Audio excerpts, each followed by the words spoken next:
চিনি ছাড়া, ওভেন ছাড়া খুবই কম সময়ে খুবই সুস্বাদু এবং স্পঞ্জি কেক। কেকগুলো বানানোর জন্য 1/2 কাপ নলেন গুড় আর 1/2 কাপ উষ্ণ গরম দুধ দিয়ে ভিজিয়ে রেখে দেব 10 মিনিটের মতো, তাহলে গুড়টাও গলে যাবে।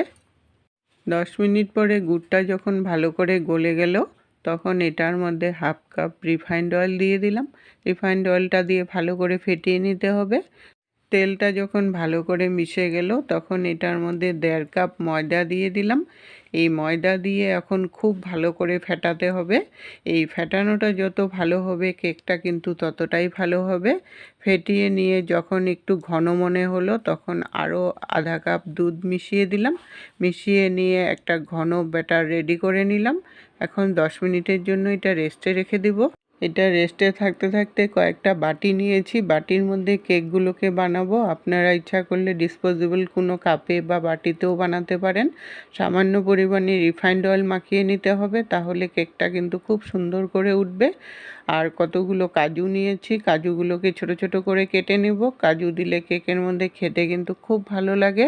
এই কাজটা আগের থেকে রেডি করে রাখবেন, কেকটা হতে কিন্তু বেশি সময় লাগবে না। এদিকে ব্যাটারটাও সেট হয়ে গেছে, আর একটু ফেটিয়ে নিলাম। ফেটিয়ে নিয়ে এটার মধ্যে এখন 1/2 টিস্পুন বেকিং পাউডার দিয়ে দিলাম, আর 1/2 টিস্পুনেরও খুব কম বেকিং সোডা দিয়ে দিলাম। সোডা আর বেকিংটা দিয়ে খুব ভালো করে আরেকটু ফেটিয়ে নিলাম। ফেটিয়ে নিয়ে তারপর কাজুগুলোকে মিশিয়ে আরেকটু মিশিয়ে নিলাম।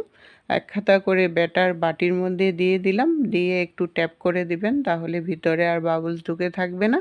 গ্যাসে আগের থেকে একটা কড়াই বসিয়ে দিয়েছিলাম, কড়াইটা গরম হয়ে গেছে। তার মধ্যে একটা বাসনের স্ট্যান্ড দিয়ে এখন বাটিগুলোকে বসিয়ে তারপর ঢাকনাটা লাগিয়ে ছিদ্রটাকে একটা কাগজ দিয়ে বন্ধ করে 15 মিনিটের মতো এটাকে কুক হতে দিব।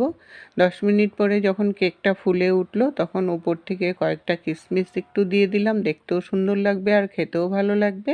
তারপর আবার ঢাকনাটা লাগিয়ে আরও 10 মিনিটের জন্য এটাকে ঢাকা দিয়ে রাখলাম। প্রায় 20 মিনিট পরে কেকটা যখন একটু লাল লাল হয়ে গেল, একটা টুথপিক দিয়ে চেক করে নিলাম ভেতরটা ভালো করে হয়েছে নাকি। ভেতরটা যখন ভালো করে হয়ে গেল, গ্যাসটা অফ করে আরও 5 মিনিটের জন্য ঢাকা দিয়ে রেখে দেব।